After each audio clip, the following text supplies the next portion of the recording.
So here's one stock you might want to add to your trading watch list. What's going on, guys? It's Ricky. Let's go ahead and talk about this. This is American Airlines stock. It's down 8% after market hours. And what is causing all of this selling pressure? Well, I want to talk about it. Vasu Rahat is to leave American Airlines in June of 2024. He originally joined the company back in 2004 and had a variety of roles. He recently adopted a new role in April of 2022 as the Chief Commercial Officer. He's going to be stepping down from his position. And again, the market is digesting that news and reacting in a very negative way. As well as, it's not just that news, but also they just lowered their guidance for their Q2 of 2024. So again, maybe American Airlines is not set to perform as great as we originally expected, which is why I think we're seeing so much of this selling pressure. It's down 8%. It's been on a consistent downfall since hitting highs of 1540, which is really crazy because someone was just asking me today about American Airlines stock as it was trading at $14 per share, to know that it closed at 1340 and to know that now it's trading at $12.37.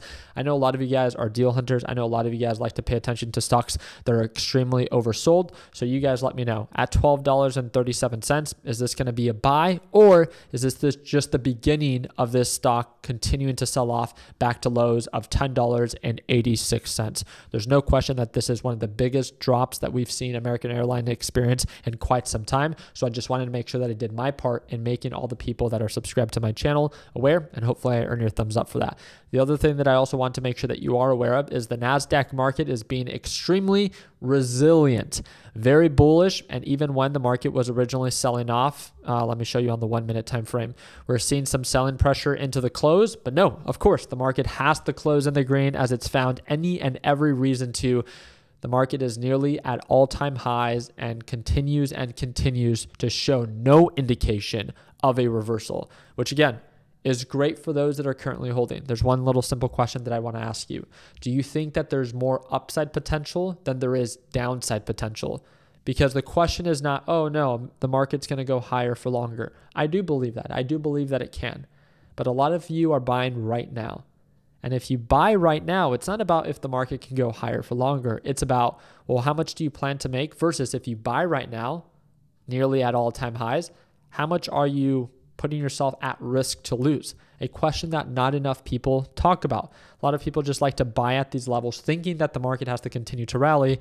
And then when it turns on you at these all-time highs, you're like, well, what the heck happened? Well, what do you think? When it was trading at all-time highs, you think it's just going to continue to run? At some point, you have to take profits. At some point, everyone else that bought down here or that bought at 52-week lows are going to begin to take profit. So just something to be aware of. Not that the market has to pull on back now. That's not what I'm saying. But just that you have a plan of action that if there begins to be showing signs of a potential reversal, that you do your part in making sure that you don't carry a very heavy position at this average purchase price that you end up regretting when markets begin to pull on back. Because there is no question that when markets do begin to sell off, at least for me, that's when it makes more sense to buy the dip. Because yes, overall, markets are more bullish than they are bearish. That shouldn't excuse you being foolish and buying at all-time highs thinking that you're still projected to make money, right? Sure, you'll be in the green as the market continues to hold, but as soon as we begin to see that selling pressure, then again, you're going to regret buying at all-time highs, because now you're going to have to go through that whole roller coaster of emotions as it sells off, as it finds its support, and then begins to recover, and then you're just going to want to exit. If you've traded for a long enough period of time, you know exactly the emotional roller coaster I'm talking about, and I'm just making you aware. If you want to continue to buy and hold at these levels, please, you do you, right? But I'm just making sure that for all those that are just getting started, that have never experienced that roller coaster of emotion, ask yourself one simple question. If you're buying right now, if you want someone that was buying 6 months or a year ago, if you're buying at these levels, ask yourself, well, what do you plan to make versus what is the possibility of you to potentially lose? Where do you plan to cut losses?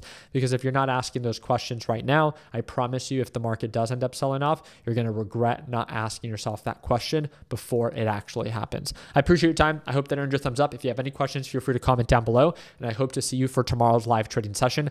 I do trade live every single morning right at market open, and if you want to tune on in, it's the second link in the description down below, and I'll see you tomorrow. Like always, let's make sure that we end the year on a green note. Take care, team.